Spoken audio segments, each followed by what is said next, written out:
we go, heads up. He couldn't have been happy to answer questions about Tony Clement's sexting. But this morning, Andrew Scheer was prepared to stand by him. Well, obviously very disappointed. Has he done this before, do you think, or is this the first time? I'm taking Tony at his word that this is the first time that this has happened. That was uncomfortable for Conservatives. Hi, I was just wondering if I could ask you about Tony Clement. No. We're just asking everybody whether he's still welcome in caucus or not. No? No. But within hours, uncomfortable became intolerable.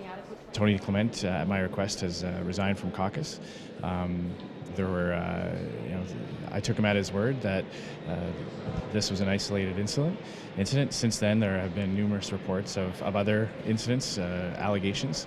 The reports he's referring to are claims on social media, women saying they weren't surprised by Clement's revelation. And there's another concern hanging over all of this. Do you have a concern with an MP being blackmailed for... I have great confidence in the law enforcement agencies who have been tasked with looking into that matter.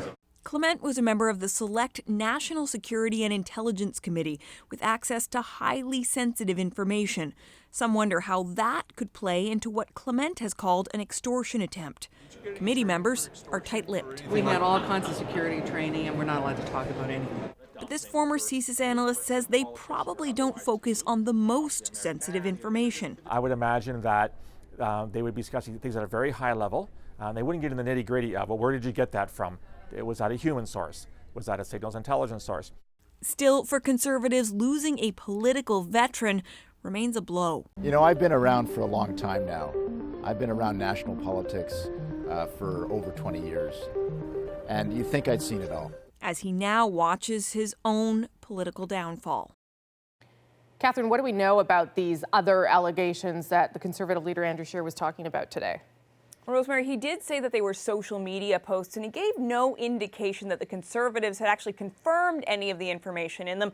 But it seems the allegations themselves are enough to end Clement's time with the Conservative caucus. Now, since these reports came to light, several people have said on social media that they weren't necessarily surprised. CBC News hasn't been able to independently verify the claims, but we've spoken to several young women who say that they were uncomfortable and that their friends were uncomfortable when Tony Clement was liking their social media posts and pictures.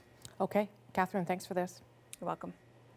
And we can tell you more about a sexual misconduct scandal in the Ontario Conservative Party. Today, Premier Doug Ford explained why he withheld the real reason Economic Development Minister, the former one, Jim Wilson, resigned on Friday. When we sat down with the person that gave the allegations, they repeatedly asked us not to make this a media story. And I want to make sure that every single person on our team at Queen's Park knows they're going to have a safe environment, and if they come forward, they're going to be protected. Now, Wilson said nothing about those allegations when he quit his cabinet post and announced he was going to rehab last week, and neither did the Premier's office. Ford now says investigators are looking into allegations against Wilson and former communications staffer Andrew Kimber, who also quit on Friday.